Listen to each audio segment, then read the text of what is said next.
நமக்காக வேற யாரும் வாங்கணும், நம்ம தான் நம்ம பண்ணிக்கணும். நம்ம உடம்பு எப்படி முக்கியமோ அது மாதிரி நம்ம புகழும் நமக்கு முக்கியம். நம்ம உயிர் எவ்வளவு முக்கியமோ அது மாதிரி நமக்கு வந்து எல்லாமே நமக்கு முக்கியம். நம்ம வந்து நம்மளை பாதுகாக்கணும் முதல்ல.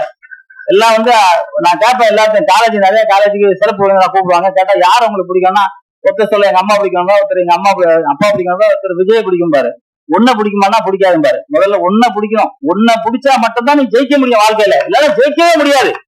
நான் நல்லா இருக்கேன், நான் சொல்லுவேன் 200 வயசு வரைக்கும் நான் வாழ்வேன்னு சொல்றேன், வாழ்வேன். முடியாதுன்னு கிடையவே கிடையாது. ஏன்னா 400 வருஷம் வாழ்ந்துட்டு சித்தர்கள் இருக்காங்க, நான் பாத்துக்கிட்டு இருக்கேன், பேசிக்கிட்டு இருக்கேன், அவங்க கூட பழகுறேன். அதனால என்னால முடியும் அப்படின்னு நான் சொல்றேன். அவ்வளவுதான். இப்போ வந்து 40 வயசுல இறக்குறாங்க, ஒரு 12 வயசு பையன் படிக்கிற பையன் ஹார்ட் அட்டாக்ல இருக்கான். ஏன்னா சாப்பாடு சரியில்லை, சாப்பாடு முறைகள் சரியில்லை. மென்னு சாப்பிடணும் முதல்ல. அந்த மென்னு யாரும் சாப்பிடறதே இல்லை. வாய்க்குள்ள போட்டா வாய்க்குள்ள வயிற்றுக்குள்ள இருக்கு மிஷினு, பல்லு எதுக்கு கொடுத்துருக்காங்க, பல்லு மென்னு. ஏதாவது ஒரு மிருகம் வந்து இது மாதிரி இடையில ஹார்ட் அட்டாக் செத்துருக்கா? ஒண்ணுமே கிடையாது. இயற்கை மரணம், அது இயற்கையா நடக்கும். நம்ம வந்து செயற்கை மரணம். அதனால எல்லாருமே வந்து தன்னை விரும்புங்க, ஒன்றை விரும்புங்க. ஒன்றே நீங்க விரும்பலன்னா உலகத்துல எவருமே விரும்ப மாட்டான்.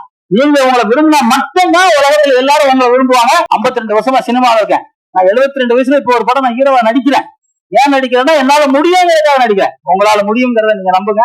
முடியும்னா எல்லாராலையும் முடியும். ஏன்னா சார்லஸ் பிராண்டானே ஒருத்தன் என்னன்னா முதல்ல கருத்து அவர் தானே 80 வயசுல ஹீரோவா நடிச்சாரு. அதான் 80 வயசு அவர் ஹீரோ நடிச்சுக்கிட்டே இருப்பார். ஏன்னா அவருக்கு தான் நிறைய தெரியும். அவர் தான் இந்த சினிமா உலகத்துல வந்து ஒரு பெரிய களஞ்சியம், பெருந்தளசியல் அண்ணன் மாதிரி அவர் ஒரு களஞ்சியம். பேர் தெரியாதுன்னு சொல்லிட்டாருல திடீர்னு, அதனால இப்போ வந்து சந்தல் விட்டேன். அதுவும் தப்பா சொல்லிட்டேனாப்பா, கடைதான் கேட்க இல்ல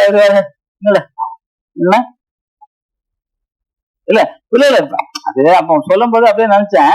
சரி அண்ணா ஒரு கிண்டல் பண்ணலான்னு பார்த்தேன், வேற ஒண்ணும் இல்ல. நம்ம அண்ணன் வேலையா இருக்கு, நம்ம தான் கிட்ட போகணும். என்ன கேட்டேன், என்ன சொல்லுச்சு நான் கேட்டா? ஓகேண்ணா, சூப்பர்ண்ணா.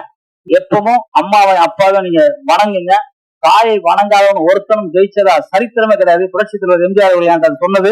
நான் அவங்க அம்மா வந்து அப்படி வணங்குவாரு. அதனாலதான் அவர் அந்த பெரிய உச்சத்துக்கு போய் இன்னைக்கு வரைக்கும் புரட்சி தலைவர் எம்ஜிஆர் நம்ம நினைக்காத நாளே கிடையாது. அந்த மாதிரி நீங்க தாயை வணங்க. உலகத்திலேயே பெண் இனம் பெரிய இனம். இந்த வந்து ஏதோ ஒரு நாய் டாக்டரை வந்து கற்பழிச்சு எப்படி கொண்டுருக்கான் பாருங்க. அவனெல்லாம் வந்து அங்கங்க வெட்டி துண்டுக்குதா போட்டுருணும். அதாவது உயிர் இருக்கணும், செத்துருக்கு சாவே கூடாதுவன், அனுபவிச்சு சாகணும். இந்த ஒரு கேவலம் ஒரு சிற்றின்பத்துக்காக ஒரு பெண் ஒரு தாயை கொன்ன அவனுங்களை கடுமையா வந்து தண்டிக்கணும். யாரா இருந்தாலும் சரி, எவனா இருந்தாலும் சரி, கடுமையா தண்டிக்கணும். அந்த மாதிரி ஒரு தாயை வந்து வணங்கணும்.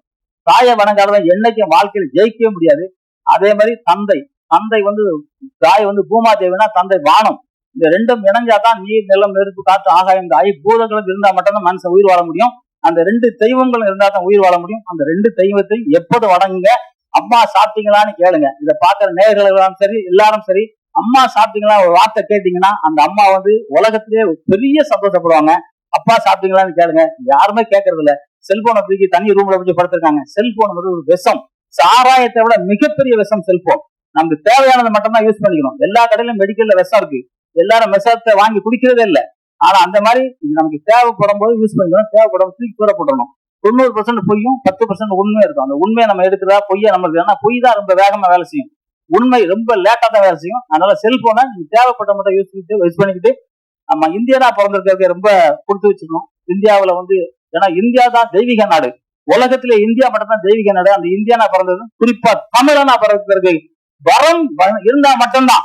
தவம் செஞ்சிருக்கோம், தவம் செஞ்சிருந்தவனா தமிழனா பிறப்பான். அந்த தமிழனா பிறந்ததுக்கு நான் ரொம்ப சந்தோஷப்படுறேன். தமிழ் வாழ்க, தமிழ் வெல்க. நன்றி, ஜெய்ஹிந்த்.